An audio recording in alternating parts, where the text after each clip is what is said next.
This is CBS 12 News at noon. Good afternoon. I'm Chantel Middleton. And I'm Eric Roby. Right now, Florida Governor Rick Scott issuing a statement on the strike against Syria, saying, quote, President Trump took the right action and acted decisively. The Assad regime is responsible for the horrendous killings of innocent men, women, and children. These chemical attacks against innocent Syrian people are sickening, and it's about time someone stood up for them. Right now, the Pentagon is assessing the damage from the overnight airstrike. Meanwhile, President Donald Trump planned that attack from Mar-a-Lago. We're showing you a new photo just shared online by White House Press Secretary Sean Spicer. That shows the president being briefed on the strike just after 9:15 last night while on Palm Beach. And all 59 missiles targeted a military field in Syria. Security officials, they believe the deadly nerve gas used to kill Syrian civilians was stored there. The Syrian government stopped just short of calling it an act of war, though. And right now, CBS 12 Melissa Howell, she's joining us live near Mar-a-Lago with the new reaction today. Melissa. That's right. Today, in response to the U.S. airstrikes, the UN condemned the use of chemical weapons in Syria. Other world leaders also responding. President Trump saying he decided to act after seeing photos of those that were injured and killed during that chemical attack. Now, the UN, the meeting that happened where they discussed the severity of the attack, they said the chemical weapons used by Syrian forces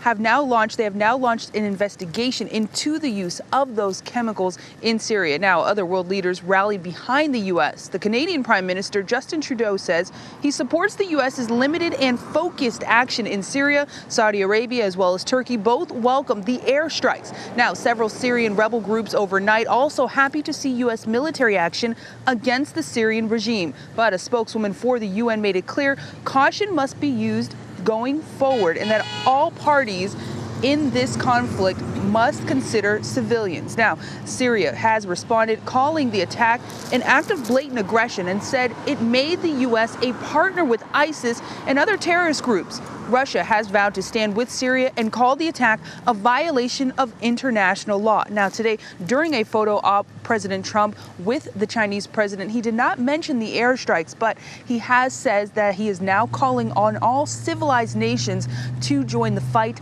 against bloodshed in Syria.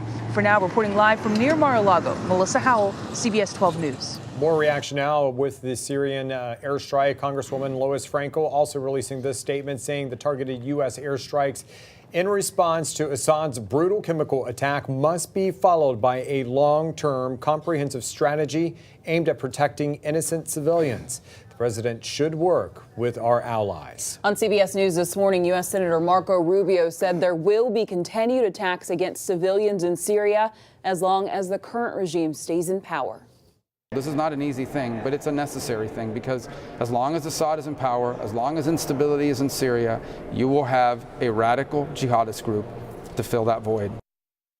And later today, CBS 12 will get more feedback on the situation from Congressman Brian Mast. You can watch that throughout the day. The military strike against Syria comes as President Trump hosts a historic visit with the president of China. Right now, the two leaders are meeting at Mar-a-Lago, where they will cover some tough topics. CBS 12's Kara Duffy continues our team coverage. Right now, she is live at Palm Beach, where the president of China has been staying. Kara? Yeah, right now it has calmed down quite a bit, but that certainly was not the case just a short while ago as President Xi left the resort here and headed for that meeting with President Trump. Take a look. You can see supporters lined the streets as his motorcade drove by his destination, Mar-a-Lago, and that's where he is right now for day 2 of this summit. Trade and the growing threat over North Korea expected to top the agenda. President Trump is putting the pressure on President Xi to crack down on the country's nuclear-armed neighbor. We're also waiting to see if President Xi directly responds to President Trump's decision to launch an airstrike in Syria overnight. So far, he has not released a statement, but that is another topic sure to be discussed this afternoon. Now, we are told that the two leaders will be taking a break in just a short while to get some lunch over at Mar-a-Lago, but they will continue to work while they eat. We're told that the president of China is expected to leave around 2:45 this afternoon. As for President Trump, he's expected to stay here in Palm Beach for the weekend. Reporting live, I'm Kara Duffy, CBS 12 News. We will continue our coverage of this historic visit here on Palm Beach between the two world leaders. As we said, the Chinese president is expected to leave around 2:45, while the president will be spending the entire weekend on Palm Beach.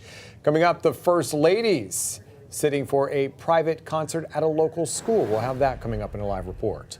Also breaking right now, as you heard at the top of this broadcast in a special report from CBS, the Senate has confirmed Supreme Court nominee Neil Gorsuch. It happened just minutes ago. Republicans went nuclear, so to speak, to make that happen, changing a long-standing rule. So Gorsuch could be confirmed with a simple majority after Democrats tried to block his confirmation. The vote, 54 in favor, 45 opposed. Gorsuch is expected to be sworn in on Monday. A suspected terror attack kills at least 3 in Stockholm, Sweden. Today, a stolen truck plowed into a crowd of people at a shopping mall. New video shows the survivors in the city's center running for their lives. Right now, though, you're looking at the aftermath. CBS 12 is getting updates by the minute. You can keep up with those on CBS12.com. Right now, it's another change in the weather for us. Chilly outside. Meteorologist Chris Farrell staying on top of it. Boy, it is cool. It's perfect. It's beautiful. Look at the sunny skies. And boy, what a gorgeous morning. And you notice the cooler air, too. That cold north wind is blowing a lot of chilly air in. And that's going to be with us now for the next day or two. Below normal temperatures, both highs and lows. Just a few little high clouds are passing through. Now, you may smell some smoke in the air. With that northwest wind, some of the brush fires are smoldering. Some of that smoke is blowing down the coast. So that's why you may smell a little smoke. There's that wind gusting from the northwest at 26 in Fort Pierce, 28 Port St. Lucie, 23 in Hobe Sound, and 26-mile-an-hour gust in Hobe Sound right there on Boynton Beach. Look at the lows this morning. Vero down to 55, Port St. Lucie 54, Hobe Sound 55, West Palm 60, Delray 60 for a low this morning. And right now, only Jupiter is at 70 degrees, while Fort Pierce just got to 71. All right, we're going to track your weekend weather. That's all ahead in just a couple of short minutes.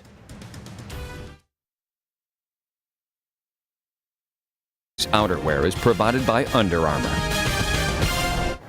This noon, families are still sifting through the rubble of what used to be their homes. Homeowners in the Fort Drum community in Okeechobee are cleaning up after what was possibly a tornado that swept through that area just over 24 hours ago. CBS 12's Kristen Chapman joining us live now on the progress that they are making with that cleanup. Kristen. Yes, Eric, families are slowly making headway. Believe it or not, behind me, there used to be a house. Now that home is in a pile just over here. The homeowner salvaging family keepsakes, finding a way to smile thanks to a very special discovery. This morning, homeowners in Fort Drum woke up with a heavy heart after a potential tornado destroyed their livelihood. Starting to formulate a plan, right? Yesterday was just all up in the air. Some, like Rodney Kemple, not only met the sunrise without a home, he was also missing a furry family member, Sewer Jax the cat. I didn't find her anywhere on the property yesterday. Sewer Jax has been a member of the family for 3 years, rescued from a storm drain. And I heard a little, that meow. Meow. So if cats have 9 lives, Jax now has 7 left. She showed up at Kemple's truck around 5 a.m. She's safe and sound. Got a little pine sap on her, so either she's in a tree when it went down or she climbed in a tree last night to stay, but she's doing real well. Now the two are reunited, and Kemple continues searching his property for photos and irreplaceable family treasures. The National Weather Service is on scene as we speak. They're trying to verify if it was in fact a tornado that ripped through this area. They're holding a news conference later this afternoon, and we will be there to bring you those updates. Reporting live in Okeechobee, Kristen Chapman, CBS 12 News. Next at noon, the first ladies of the U.S. and China in town. They meet with local students. The Palm Beach County School hosting those 2 first ladies with one very special concert. All right, it's a chilly afternoon. Boy, look at the surf. Very rough with that cool northwest wind blowing in. We're going to track your Friday and weekend weather, and it's going to be a little cooler tonight. That's all ahead in just a minute. S12 News at noon. Right now, President Donald Trump and the president of China, Xi Jinping, having a closed-door working lunch. Meanwhile, the first ladies are visiting Bach Middle School for a private concert. That's in West Palm Beach, and CBS 12's Thomas Furster joining us live outside of that campus where security is still very high because of that special meeting. Here's Thomas live. It certainly was, Eric. You know, the concert ended here at Bach Middle School about 20 minutes ago, and right after, the Secret Service and 4 different agencies whisked both First Ladies away. But I did get a chance to talk to one mother whose daughter was actually performing in the concert. Thrilled? Oh, you betcha.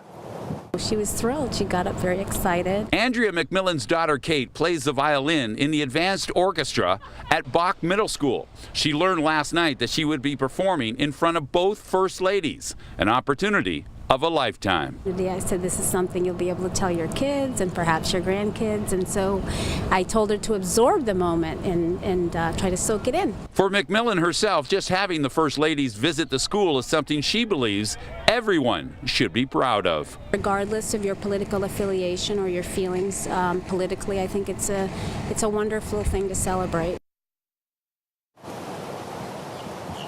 Point well taken. Now, Eric and Chantel, according to one West Palm police officer, he told me both First Ladies are now headed to Mar-a-Lago for a little lunch.